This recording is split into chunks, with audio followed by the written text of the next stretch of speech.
Hello guys, for today's video ay gagawa po tayo ng Cipriani salad. Okay, Cipriani salad ay meron siyang beetroot.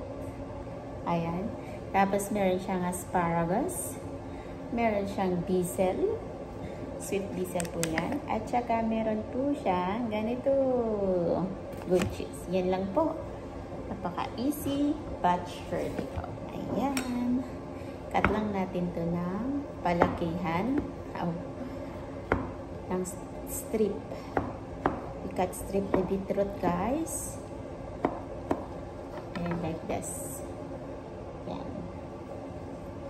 Ganito po paggawa ng aking salad.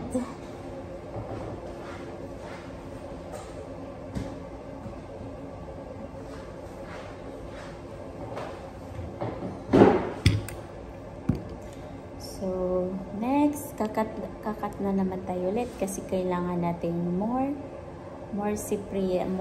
beetroot. We need to cut it more. Yan, tatanggalin natin. We remove the head.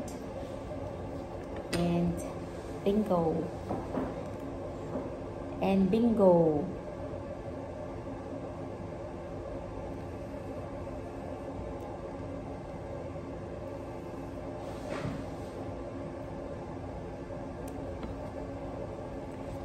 The edge.